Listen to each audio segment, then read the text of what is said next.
Welcome to FemInEM. I'm Dr. Jalen Avila, and today I'm going to show you an interview I had with our leader at FemInEM, Dr. Dara Kass. In this episode, we explore the origin story of FemInEM, how it grew from a simple idea into a transformative movement, and how the mission continues to evolve in today's shifting landscape. In this interview, Dr. Kass shares deeply personal insights into the challenges women in medicine face, such as gender bias, work-life balance struggles, maternity issues, and the invisible labor that often falls on the shoulders of women physicians. We also talk openly about the impact of COVID-19, the financial realities of medical education, and the bold pivot that has allowed FemInEM to continue its work through philanthropy, reproductive healthcare advocacy, and new models of sustainability. If you are invested and care about equity, leadership, career longevity, and what the future looks like for women in emergency medicine, you are in the right place. Let's dive in. Hello, my name is Jalen Avila of the FemInEM podcast. I'm joined by my boss. I'm so excited, Dara Kass. Since I've started working for FemInEM, I've seen you on Zoom a billion times, but this is probably the second time since I started working for FemInEM that we've hung out. Second or third? Okay, you're working with, not for. Oh, with? Okay. Thank you. You're welcome. Yeah, such a good boss. Well, and yeah, it's the second time in like 2 weeks. Yeah, that's true, because we had ASIP in Salt Lake City, but we didn't get to hang out that much because I was doing too much, and I didn't even go to the exhibitor floor once. I had no time. No, you were very, very busy because you're very, very important.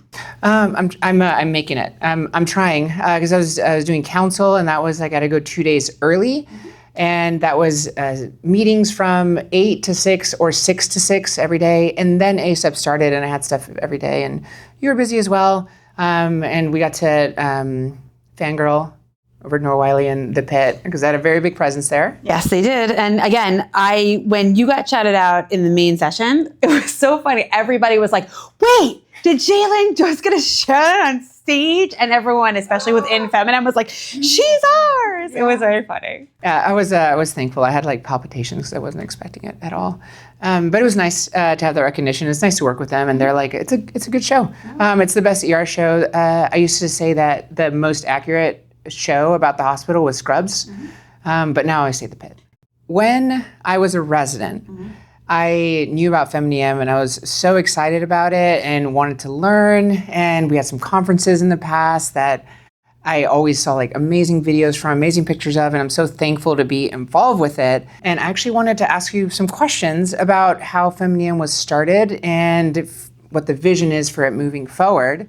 How did FemInEM, let's do the first iteration. How was the thought process? How did you decide that this is what you were going to do? So the thought process for FemInEM was like a lot of things where it was like, oh, this is a good idea. Holy shit, we have to do it. Like basically, so the night is for FemInEM, and I've told this story, I think, a lot over the years, was I was at actually a CORD conference, Council of Residency Directors. I was a young academic doing resident education. And there was another physician who had come out of her room because she was like, had gotten a call from her son's school. And her son, this son now is in his 20s, just to give you how old this is. And the son's school called because he hadn't shown up to school that day because he was sick. And the school wanted to know where he was. And she was in like, let's say we lived in New York. She was in Phoenix, let's say, or some other across the country. But her husband was the primary parent on the form. And he was not the one getting the phone call. And she just came up and was like, her like smoke out of her ears, and was basically like, why do they always call me? What do I have to do to get them to call the guy who's the front? And basically realized that all of these kind of stigmas and biases that women in medicine face. And that kind of also got us talking about things like maternity leave, lactation support, promotion policies, all of these things that I knew at that time, because I was also having kids and thinking about my career trajectory. Collectively, we had more power than alone. And so when FemInEM started, it was really supposed to be this kind of like gathering place for policies and stories and impact to make it easier to stay employed as an emergency physician who happened to be a woman, and also make it easier for employers to find the resources to support the women in their fields because it was very expensive to have to recruit people. And the period of time where people were most vulnerable to leaving their jobs were that kind of peri-child bearing age, if you did that. And so you were looking at probably 3 to 5 years after residency training ended, your life got much more complicated. And so you decided to go part-time or redecided if you wanted to do academics. And then you started thinking about your promotion and your salary. And so that's how FemInEM started. And it started with the idea of building community, a blog, advertising to physicians. And it grew to be really what was a multimedia organization. And so we promoted jobs on a job board, and that's how we had developed some revenue. We had a podcast eventually that was as much about the academic pursuit of careers of women in medicine and the literature we had around gender bias. And so by the end of the 4 or 5 years that this kind of took off, we had our conference, which was kind of like our North Star, which was a large conference similar to what we're at right now, talking about our lives, our experiences as women in medicine. And in like a TED-style talk, my husband used to say it was like Makers, which is a women's conference, meets Burning Man. Because it was just like visceral and gathering and emotional, and you left depleted, just like you would go and you would be energized. And so it was awesome. And then it had paused because of COVID. Yeah, this little thing happened. Right. Yeah. So everything we did for revenue was about in-person gathering. And what's the part that nobody likes to talk about, and actually to speak back to like foam, free was the worst thing we ever said, right? So foam could have been OM, but free open access medical education, it's not free. It was free to the end user, Right. but the content to create it is not free. Yeah, it takes so much time. I am looking at a lot of equipment right now that somebody had to purchase. And so when we created FemInEM, my husband, everyone's husband or partner or whatever is there, he's my he's the yin to my yang. He's the opposite of all the things I think about. But his question to me always was, how's this going to get paid for? You see there's a need, you want to do this. Who's going to pay for it?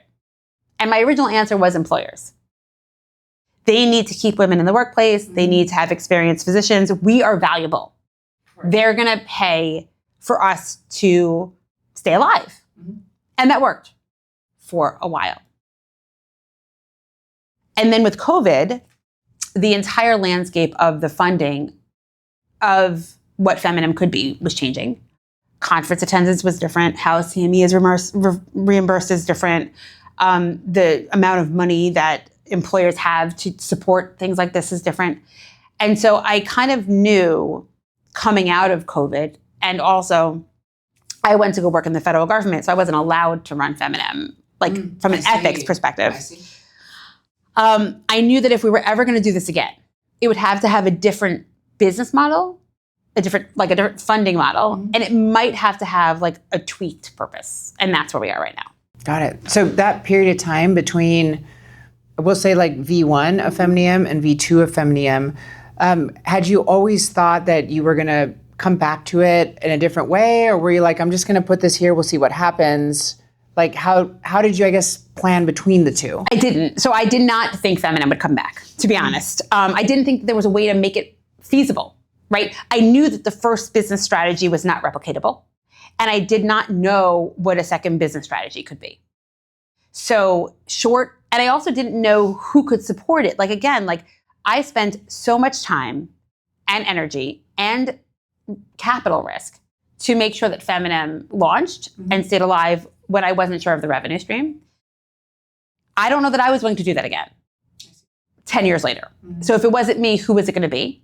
And there just aren't a lot of people that can take that many risks for something that doesn't immediately support them as well. But the more I learn about you, the more I understand that you understand how humans work. And you usually, if you believe that you can do something, it generally happens, but it's based off of how humans work. So I don't know. I'm learning a lot from you, and I appreciate that. How are you funding it now, if you can actually talk about that? Okay, great. So what happened was after I was in the federal government, I was in a role at HHS, and that was when the Dobbs decision came down, and reproductive health care, which was, reproductive health care was core.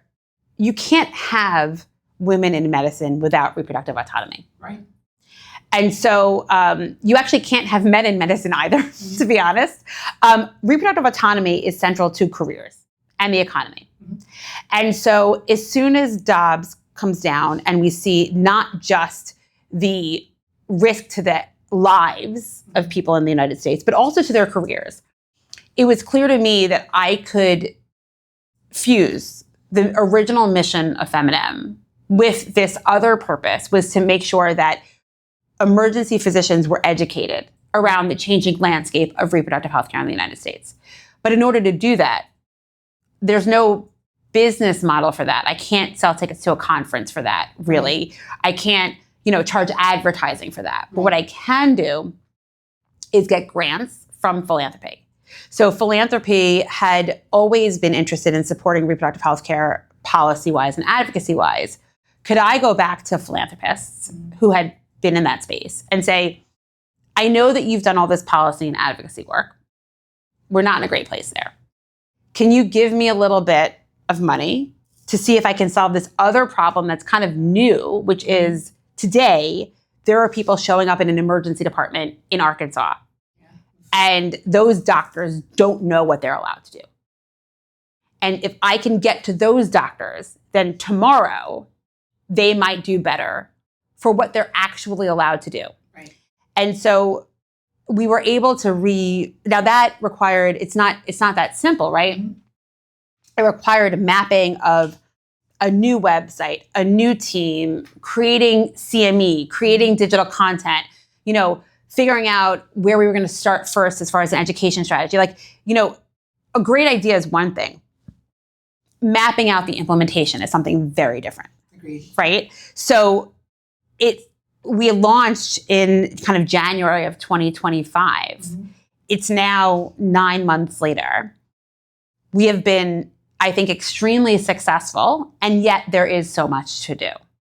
And so the money that we have comes from, it does not have any, we have no federal money, and we will, at least as far as I can tell, never ask for it, because we get a lot of money from family foundations and philanthropists that want to ensure that this work is happening, because nobody I know wants people in their community who come to an emergency department with a reproductive health care emergency to be denied care because the doctors either are afraid of the law or don't know what to do.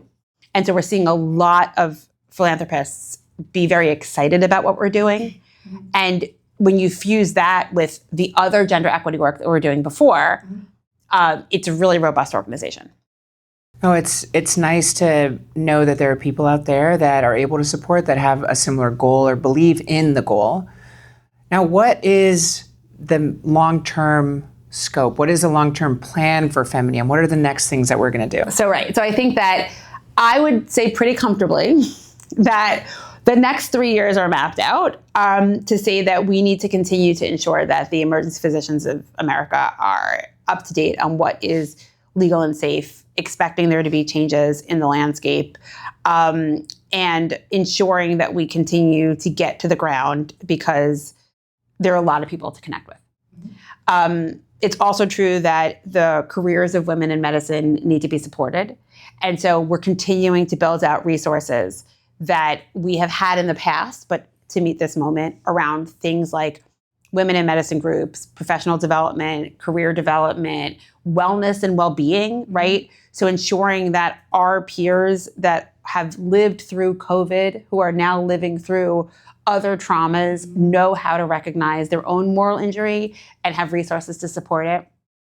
We have a medical student program that has been wildly successful, and actually early data showing that engaging medical students in purposeful advocacy early, but not just like rage advocacy, but like I said, like teaching them how the system works, can help mitigate burnout in anticipation of that in their careers, which is kind of cool. Yeah, that is cool. I know, right? Like, I feel like there are so many things. I mean, like, I imagine the world if women ran it, right?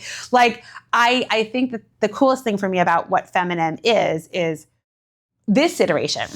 We have, you call me your boss, you made like a joke. It's because you've gotten a check from FemInEM at some point, correct? Right. Yeah. So like, what's cool for me is like half a dozen, almost like I think at this point, 9 or 10 women in our field have received reimbursement for their time or are supplementing their salary from the work that we're doing.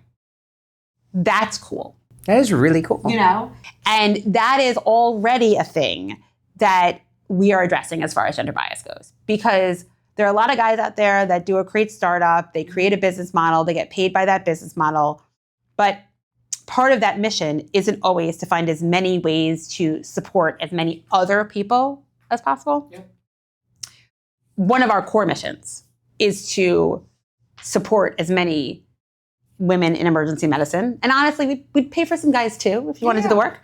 But I think that to make sure the work is paid and to pay for people to do the work that we can, it's not all going to get paid because not everybody wants to support everything we want to do. But it is, to create those additional revenue streams, it feels like a gift.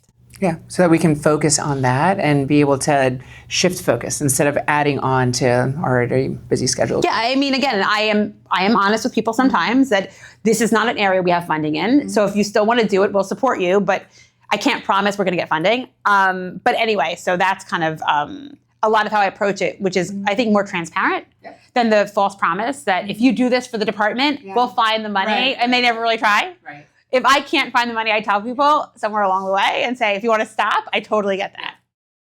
Oh, I love that. I'm very excited about what we are doing and what we're going to be doing in the future. And I can't wait until the next time I get to see you in person. I feel like... Because we Zoom all the time, but like, this is different. This is fun. This is fun. And I think that also goes back to the thing that people asked us at ASAP this year and then here is like, when is the next FemInEM conference? And the answer is, I don't know. Yeah. And I don't know because putting together a conference like this... It takes a lot of work. It's enormous. It's a big investment. It's a huge investment. Yeah. But...